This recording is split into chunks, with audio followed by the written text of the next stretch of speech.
Hey there, subscribe to my channel, and also press this bell icon so you never miss any new updates, cause whenever we upload new video you will get a notification on your phone. The test is in 4 parts, Part 1, Part 2, Part 3, and Part 4. Now look at Part 1.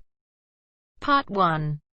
Where Usha Lee McFarling sends this report on how global warming is affecting the behavior of polar bears and creating problems for the town of Churchill, which depends on the bears for tourism. First, you have some time to look at questions 1 to 4.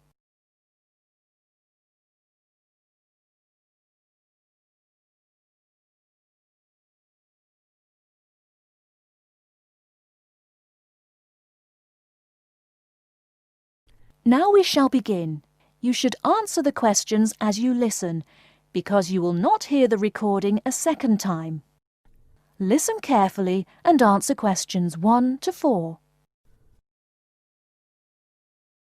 This week's Our World program comes from Canada, where Usha Lee McFarling sends this report on how global warming is affecting the behavior of polar bears and creating problems for the town of Churchill, which depends on the bears for tourism. The Hudson Bay polar bears are an unusual group. They spend half their year living on the frozen sea ice. And in a normal year, around springtime, when the weather gets warmer, the bears move onto land as the sea ice begins to melt. Once they have done this, their lives enter a new phase, which involves a change in their metabolism. They don't hibernate, but their bodies slow down because they won't eat for the next 6 months. During this half of the year, they lose hundreds of pounds in weight. Each autumn, as the temperature falls, the bears migrate past the small town of Churchill, waiting for the Hudson Bay to freeze over again. When it has, the bears go back onto the sea ice. Now they can build up their fat reserves by feeding on seals. They survive because the surface of the Hudson Bay is normally frozen from mid-October through to mid-April. During these months, the bears sleep on ice floes and swim in the frigid waters. Normally, that means millions of dollars for the town of Churchill, which earns money by taking tourists into the tundra to see the bears as they pass by the town. However, recently the weather has been warmer and the bears' behavior has changed. The warm weather prevents the sea from freezing, and so the hungry bears come into town looking for food.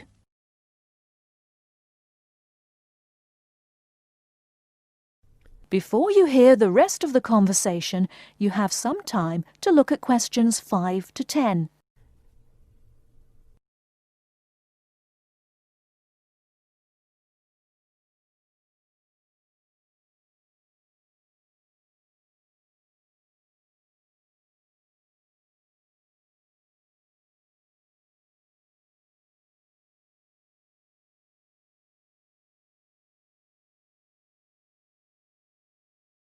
Now listen and answer questions 5 to 10. The town of Churchill has good reason to look after the bears. Rough estimates indicate the province of Manitoba earns in the region of $300 million each year from bear tourism. Bears are the backbone of our economy, said town manager Darren Ottaway. While Ottaway is concerned about an abundance of hungry bears coming to town in the short term, he is even more worried that global warming may mean no bears here at all one day. For 3 weeks during bear season, Sleepy Churchill blooms as about 15,000 tourists stream through town, hoping to get close-up views of the animals from caravans of heated tundra buggies. Several chartered jets unload bear gazers at the Churchill airport each day. Hotels and restaurants closed during the bleak winter fill to capacity. Polar bears are not currently an endangered species. Their total population is estimated to be from 22,000 to 27,000. But the 1,200 Hudson Bay bears could face what scientists call a local extinction. They could produce fewer cubs and eventually die out. Officials and business leaders in Churchill have already begun planning for alternative ways of generating income. Ottaway is promoting whale watching and is delighted that Japanese tourists are willing to brave the bone-chilling cold of winter to view the northern lights. It's super news for us, Ottaway said of the potential Japanese tourist boom. Warmer weather, Ottaway said, could also extend the shipping season on Hudson Bay and attract more filmmakers. The science fiction classic Iceman was filmed nearby, as well as an upcoming film, The Snow Walker. When people talk about climate change, you have to look at the benefits too, Ottaway said. Others, however, feel differently. The bears have been in our community for years, said one resident. They're like neighbors, and everybody ought to be helping to make sure their natural life cycle can be maintained. That is the end of part 1. You now have half a minute to check your answers.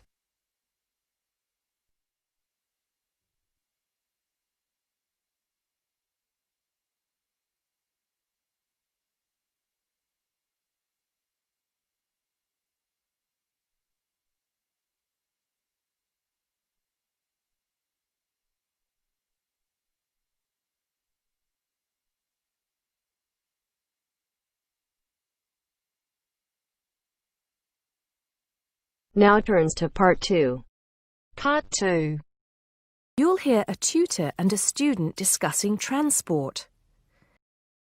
First, you have some time to look at questions 11 to 15.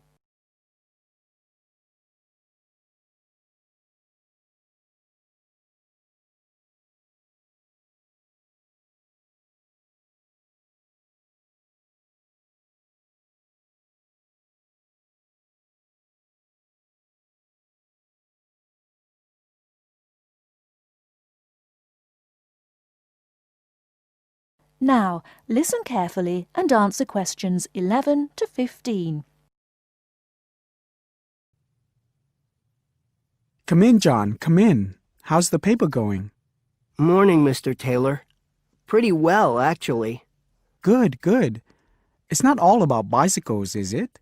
I know you've got a thing about bicycles. Yes, but that's just... There are other ways to get around town, you know. Yes, I know, and I think I've researched pretty well all of them. Right then. So your paper's about urban transport in London, eh? Not just London, but that is going to be the focus. I've also looked at urban transport systems in cities around the world. Madrid, Beijing, Mexico City, Amsterdam, Paris, other countries too. You have been busy, haven't you? What's the purpose of your study? Well, two things really. I want to see if there are more efficient ways of organizing urban transport systems while cutting down on traffic congestion, and of course pollution, and to find ways of encouraging people to use public transport instead of their cars. Let's start with that then, with cars. I think you'll have a hard time thinking of ways to persuade people to swap their cars for a crowded bus or underground train. They're convenient, comfortable, faster, and sometimes they're a status symbol too. Okay, I agree that cars will probably always be the most popular means of transport, but there are ways to cut down the number of people who bring their cars into the city. It's a problem that affects every big city, and several methods have been tried. I know, as I've found to my cost. When I go into London, which I do 2 or 3 times a week, I have to pay £5 to get into the city centre. Has your research thrown up any more places where they do this? Oh, yes. Apart from London, there's Oslo, Stockholm, Singapore. Now, there, in Singapore, they've got it really organized. They've imposed a tax on all roads leading into the city center, and they have electronic sensors that identify each car, and then debit a credit card belonging to the owner.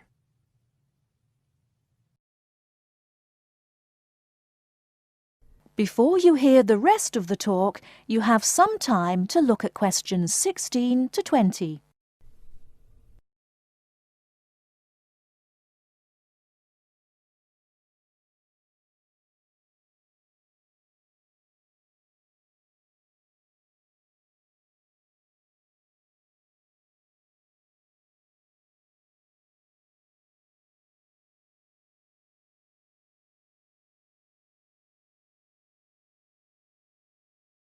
Now listen and answer questions 16 to 20.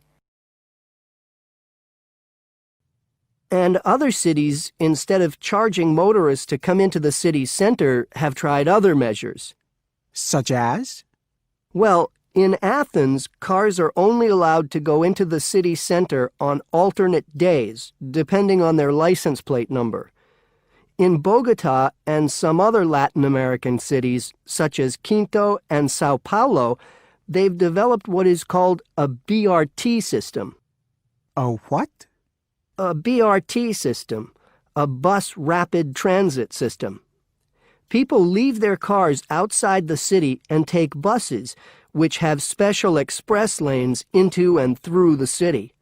It's been so successful that they're trying it out in Mexico City, Beijing, Seoul, and Taipei. And other cities are pedestrianizing more and more areas of the city center. I see. How have these measures affected traffic congestion and pollution levels? In most cases, it has led to a reduction in the number of cars entering the city center. Certainly in Singapore, where it's now much easier to move around the city and the air is much cleaner than most other cities in that part of the world. London too, I believe. I can give some facts and figures if you like. Please do. In the first year after the tax was introduced, the number of people using buses to get to the city center rose by 38%. Really? 38%? Incredible! Yes, and the number of cars entering central London dropped by about 18%. There's more. The number of people using bicycles and mopeds went up 17%. I knew we'd get to bicycles at some point. Well, yes. In the city, the bicycle has a lot going for it. You can avoid traffic jams, there are no parking problems, they don't pollute, they're cheap to run, and they don't cost very much. Oh, and here's another fact for you. You can fit 20 bicycles in the space needed to park one car. Well, I never. But I can't see it catching on. Besides, we seem to be getting off the point. Not at all. China, Japan, and Holland have all integrated bicycles into their urban transport systems. In Holland and Japan, they've got special parking areas for commuters who get to the station by bike, and Japan has even built multi-story parking facilities for bikes close to railway stations. Then look at America. In New York, delivery services use bicycles because they can deliver messages and small parcels far more quickly and at much lower cost than cars or vans. Even the police use bicycles. In fact, in about 80% of the towns in America where the population is around 500,000, the police regularly patrol on bicycles. And they have proved to be effective because they can reach the scene of an accident or crime faster and more quietly than officers in patrol cars, making a lot more arrests per officer. Well, you do know your bicycles, don't you? But I do need to hear more about the public transport system and what's to be done about that. And I'd like you to look a bit more into the economics of it, how much it will cost to improve the situation, and so on. Okay? Right. See you next Tuesday. Yes, next Tuesday. Bye, Mr. Taylor.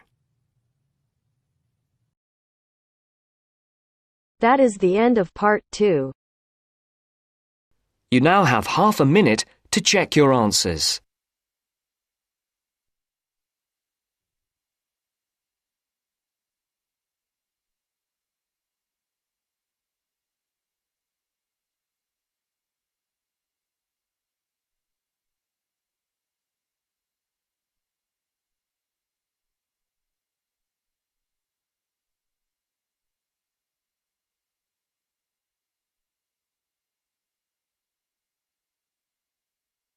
Now turns to part 3.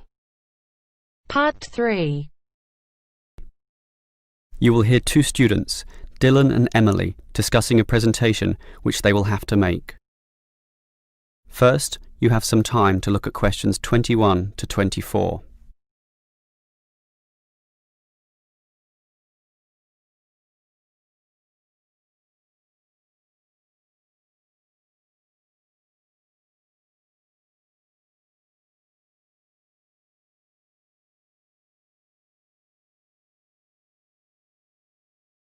Now listen carefully and answer questions 21 to 24. Okay, Emily, as you know, we've got to do this presentation together. I know. I'm a little bit nervous about it. Standing up in front of all those people. And what if the presentation fails? What if... Don't worry. I've been reading a book about giving effective presentations. It's not that hard, but the way to do it is certainly not always obvious either. For example, do you know what the most important part of a presentation is? The final summary, I guess. The opposite. The first minute, in fact. The theory says that first minute is when you win or lose the audience. If you lose them at that point, you'll probably never get them back. So that's why you need a hook. A hook? You mean like when you catch fish? Yes. I mean, not exactly, but yes, we want to catch the audience, right? So we need to start in a way which wakes them up, gets them interested, and makes them watch us. I see. Basically, no matter how good our presentation is, if the message doesn't get across, the presentation fails. So we need to give a fact which really amazes them, or an interesting story, or pose a dilemma which makes them think, something they can really puzzle over. It's better if this is related to the subject, of course. Something to do with management, in our case. So that's the hook? That's right. From then on, we'll just follow the basic advice. Like what? Like, talk to your audience, as equals. Don't talk down to them, or up to them. They're just the same as us, right? You're right, Some of the best presentations I've ever seen sounded just like conversations. Exactly. And what else made them good? Well, the speakers sort of involved me in the topic and issues under discussion by asking questions, by referring to me, by saying you, and, well, basically they were interesting. And they're exactly the tips we'll follow too. It should be fine. Before you hear the rest of the conversation, you have some time to look at questions 25 to 30.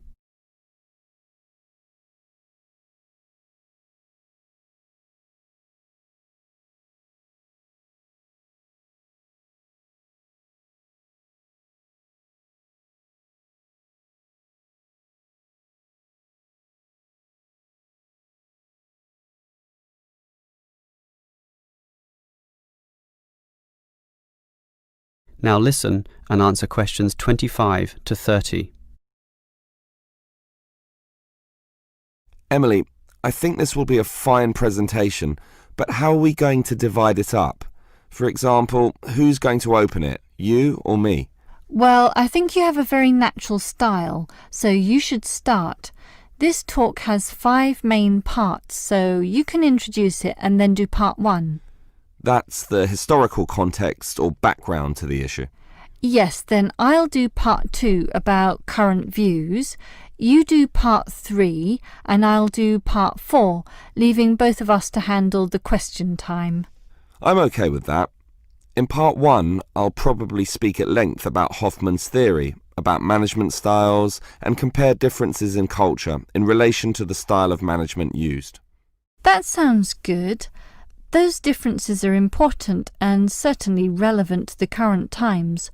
Hoffman makes some excellent points too on this issue. That's why I'll follow up with present-day perspectives and viewpoints on this, such as the problems facing today's managers in the complex multicultural workplace, where basically one can no longer assume one is dealing with a single culture in the workplace, but actually a multiculture. That sounds good also. Then I'll take over, discussing the implications and problems of this. I suppose you'll look at the pluralist movement. Yeah, I was thinking about that, but then I changed my mind. I've decided I'll look at the productive diversity argument. It's more interesting anyway, so I'll go with that. Then I'll tell everyone what we've decided is the best business practice, or what is most likely to work in most situations, which is basically ignoring pluralism and productive diversity and linking everything back to Kotter's theory of human universals. Yes, the theory that argues modern management should target the universals of human nature. Right, and that leaves both of us to field questions at the end. Are there any questions we can predict so that we have some good answers ready? About resolving industrial disputes, for example? Well, I'd say that industrial democracy usually surprises people, so we should expect a lot of questions about that. Yes, the theory is that it increases productivity and reduces industrial delays. And results in better decision making, but that's all theory. Most people would think that industrial democracy is just about unworkable in practice, so let's be ready to explore that issue in some depth, as well as any other related topics, okay? Okay. That is the end of part 3. You now have half a minute to check your answers.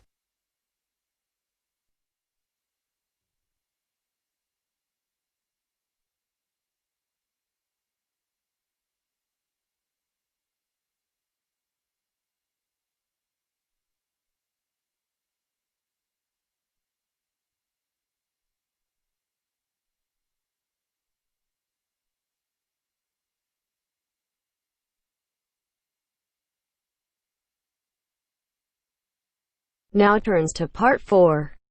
Part 4. You will hear a lecture about the Great Barrier Reef. First, you have some time to look at questions 31 to 40.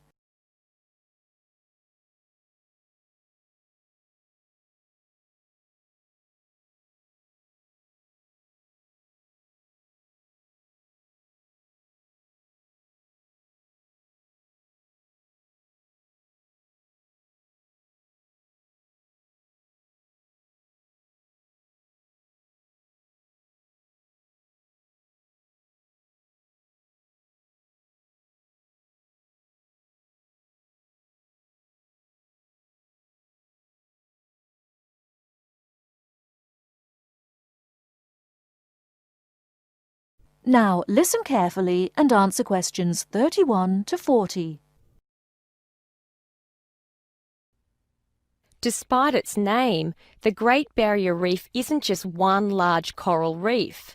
Rather, it's a system of coral reefs that stretches along the east coast of Australia, covering an area of around 300,000 square kilometres. The Great Barrier Reef is composed of approximately 3,000 individual reefs, which range in size from 1 hectare to more than 10,000 hectares each. In addition, around 600 islands are scattered throughout the area, particularly at the northern and southern ends. The reefs themselves are composed of over 400 different kinds of coral, the largest variety of corals found anywhere in the world. Thousands of species of sea animals live in and around the reefs. Altogether, approximately 1,500 species of fish inhabit the reef area, including a number of different kinds of sharks. One of the more interesting mollusks to be found in the reefs is the giant clam. This huge shellfish can live for more than 100 years and can weigh as much as 200 kilos. Sea mammals abound in the area, which serves as a breeding ground for certain types of whales, many of which are endangered. Over 200 species of sea and shore birds feed, roost or nest among the reefs and islands. Many types of reptiles can also be found living among and near the reefs. Saltwater crocodiles, for example, inhabit the marshes along coastal areas. Amphibians include at least 7 species of frogs inhabiting the islands of the reef. Unfortunately, this wondrous area of the world is threatened by climate change. Rising sea temperatures have led to an effect called coral bleaching, that is, large numbers of corals dying off, especially in the shallower areas of the reef. The Great Barrier Reef Marine Park Authority is attempting to find effective ways to deal with this issue that threatens the reef. One proposed solution involves shading the reef in certain areas to help keep the surrounding water temperatures down. That is the end of part 4. You now have half a minute to check your answers.